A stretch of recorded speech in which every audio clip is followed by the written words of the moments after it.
ಆತ್ಮೀಯ ಸ್ನೇಹಿತರೆ, ಎಲ್ಲ ಹೃದಯವಂತರಿಗೂ ಈ ಮೂಲಕ ನಿಮಗೆ ವಂದನೆ ತಿಳಿಸ್ತೀನಿ. ನನ್ನ ಹೆಸರು ವಿಜಯ ಸೂರ್ಯ, ಬೆಳದಿಂಗಳ ಶೆಟ್ಟಿ ವಿಜಯ ಸೂರ್ಯ ತಮಗೆಲ್ಲ ಗೊತ್ತಿದೆ.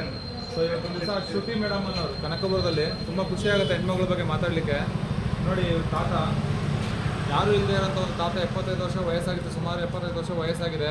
ಸೊ ಒಂದು ವಾರಗಳ ಕಾಲದಿಂದ ಇಲ್ಲಿದ್ದಾರೆ. ಅವ್ರು ಊಟ ತಿಂಡಿ ಕೊಡ್ತಾರೆ ಮೇಡಮ್ ಅವರು. ಸೊ ಅವ್ರು ಹಿಂಗಿದ್ದೆ ಈ ಚಳಿಗಾಲದಲ್ಲಿ ಏನು ಆಗ್ತಾರೋ ಅನ್ನೋ ಬೈಕ್ಗೋಸ್ಕರವಾಗಿ ತನ್ನ ಸ್ವಂತ ತಂದೆ ಥರ ಅಂತ ಅಂದ್ಕೊಂಡವರು ಇವತ್ತು ದಿವಸ ಬೆಳದಿಂಗಳ ಆಶ್ರಯ ಟ್ರಸ್ಟಿಗೆ ಫೋನ್ ಮಾಡಿ ಇವ್ರಿಗೊಂದು ಆಶ್ರಯ ಕೊಡಿ ಅಂತ ಅವ್ರನ್ನ ಕೇಳ್ಕೊಂಡಿದ್ದಾರೆ. ಶ್ರುತಿ ಮೇಡಮ್ ಅವರಿಗೆ ಧನ್ಯವಾದಗಳು.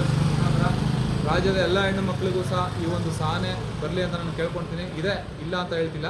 ಸೊ ಈ ಥರ ಒಂದು ಒಳ್ಳೆಯ ಕೆಲಸದ ನಡುವೆ ಸಾಗರ ಒಂದು ಒಳ್ಳೆಯ ಒಂದು ಕೆಲಸನ ಮಾಡ್ಬೋದು ನಾವು ರಾಜ್ಯದಲ್ಲಿ ಅನ್ನೋದು ನಮ್ಮ ಒಂದು ಉದ್ದೇಶ.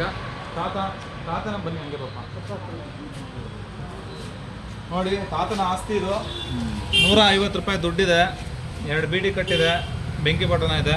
ತಾತನ ಈ ಕಂಡೀಷನ್ ಇದೆ. ಇವತ್ತು ದಿವಸ ತಾತನಿಗೆ 4 ಜನ ಮಕ್ಕಳು, ಬಟ್ ಮಕ್ಕಳೇನಾದ್ರು ಗೊತ್ತಿಲ್ಲ. ಇಬ್ಬರು ಹೆಂಡತಿದ್ರು, ಅವರು ಎಲ್ಲಿದ್ದಾರೆ ಅಂತ ಗೊತ್ತಿಲ್ಲ. ಸೊ ಇವತ್ತು ಅನಾಥರಾಗಿದ್ದಾರೆ. ಅವರ ವಿಚಾರ ಏನು ಅಂತ ಇನ್ನೂ ಮುಂದಕ್ಕೆ ಹೋಗ್ತಾ ಕೇಳಬೇಕಾಗುತ್ತೆ. ಈ ಪರಿಸ್ಥಿತಿಯಲ್ಲಿ ನಿಜವಾಗ್ಲೂ ಯಾರನ್ನೂ ಬಿಡಬಾರ್ದು.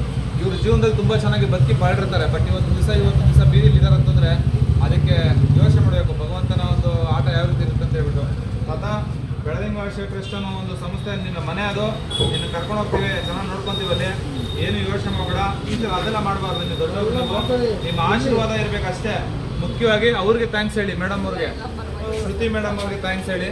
ಅವರು ಮಾಡಿರ್ತಕ್ಕಂಥ ಒಂದು ಉಪಕಾರ ಇವತ್ತು ನಿಮ್ಮ ಒಂದು ಭವಿಷ್ಯನ ರೂಪಿಸುವಂಥ ಒಂದು ಕೆಲಸ ಆಗ್ತದೆ.